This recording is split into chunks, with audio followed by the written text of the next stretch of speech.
sa balat ng radyo. Isang magandang morning sa inyong lahat! Ako pa rin po nag-iisang girlfriend mo sa radio. My name is Lindsay. Makulit, pero may puso. Handang makinig sa mga kwento mo. Alam mo, feeling ko kailangan mo na siyang iwan kasi it doesn't make sense.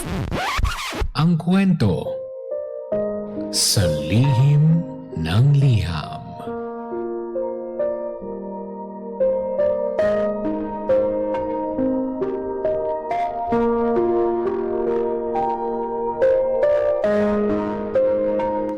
Mahal kong Lindsay. Magandang araw po sa lahat ng nakikinig sa Energy FM, lalong-lalo na po sa Lihim ng Liham. Matagal ko na pong gustong sumulat dito sa programa ninyo, pero noon kasi nauunahan po ako ng kaba. Ngayon, eto po ako. Tulad ng iba, hihingi po ako ng tulong. Tawagin niyo na lamang po ako sa pangalang Joanne. Honestly, hindi ko po alam kung saan po ako magsisimula dahil hanggang ngayon, parang hindi ko pa rin po matanggap ang nangyari.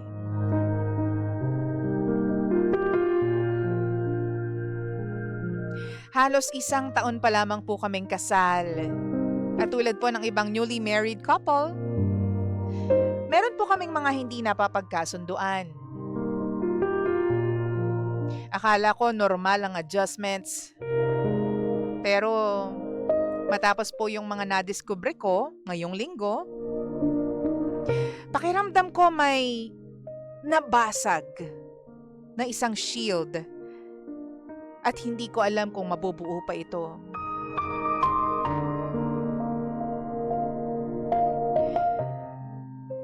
Nag-request po ang aking asawa sa akin na hanapin yung isang flash drive na nandyan lang naman sa bahay namin.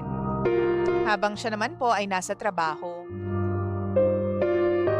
Habang naghahalongkat po ako sa desk, napansin ko po na may isang external hard drive na nakasaksak sa kanyang laptop. Wala naman talaga akong balak na maghalongkat sa personal na files niya. Pero ewan ko ba?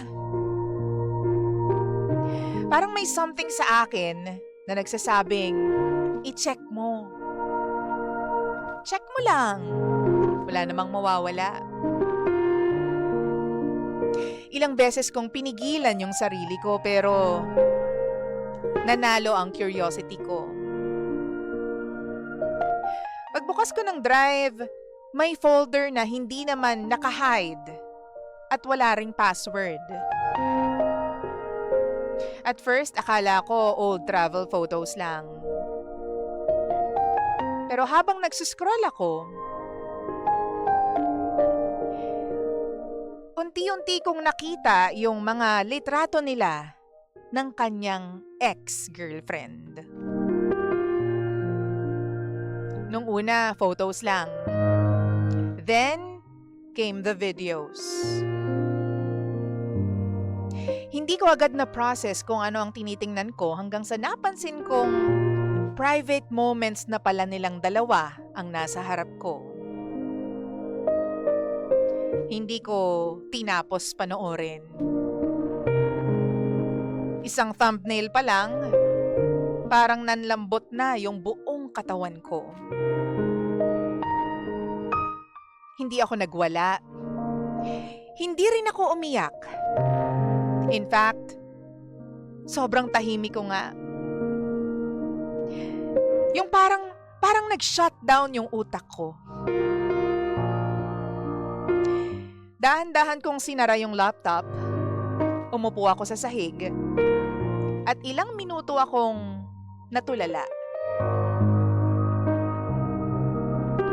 Ang weird kasi mas nangibabaw yung feeling of numbness kesa sa galit. Namanhid ako, DJ Lindsay, literal. Alam mo yung pakiramdam na parang gusto kong umiyak, pero walang lumalabas na luha sa akin. Noong umuwi siya, Hindi ko naman tinago sa asawa ko ang nalaman ko. Tinanong ko siya diretso kung bakit nandun pa yung files na yon kahit na matagal nang nakaraan ang kanilang relasyon. Ang sabi sa akin ng asawa ko, matagal na raw niyang dinilit lahat ng reminders ng past relationships niya bago pa kami magsama. Ang kagandahan dito, DJ Lindsay, hindi siya nag-deny. At agad, nag-apologize siya sa akin at inamin na meron siyang pagkakamali. Ang paliwanag niya, akala raw niya nabura na ang lahat at hindi niya alam na may naiwan pa pala sa kanyang backup drive. He kept saying he understood why I was hurt. Sinabi niya sa akin na willing siyang burahin lahat sa harap ko at gawin ang lahat ng kinakailangan para maibalik ang tiwala ko.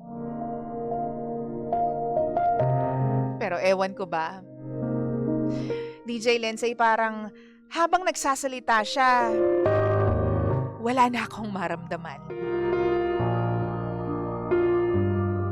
Kasi kahit burahin niya pa lahat ngayon, nakita ko na eh. Hindi ko na mabubura sa isip ko yung mga images na hindi ko naman gustong makita in the first place. Masakit din isipin na kahit hindi niya sabihin sa akin, kung hindi ko pa binuksan yung drive na yon,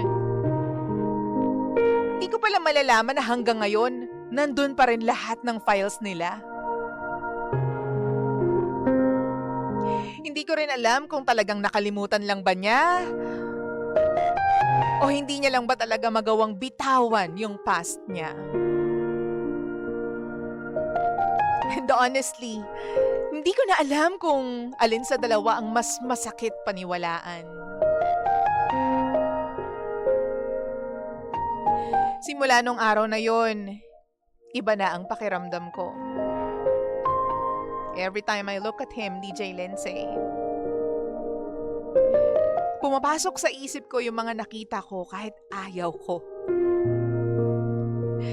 Hindi ko na po ma-enjoy yung katahimikan sa bahay kasi parang lagi akong may mabigat na dinadala.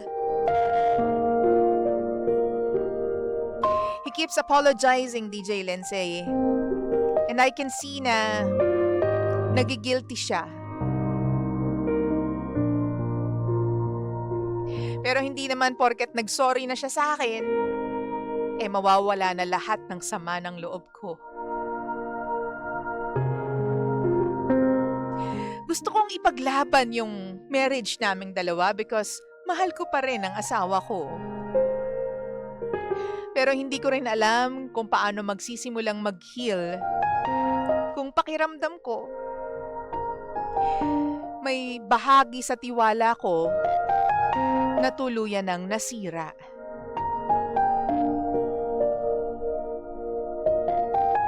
Now tell me, ako ba ang mali kung nahihirapan akong mag-move on kahit sinabi niyang aksidente lang na naiwan ang mga files na yon? Ano po bang dapat kong gawin? Paano po ba kalimutan ang lahat ng yon, DJ Lindsay? Tulungan niyo po ako. I'm sorry.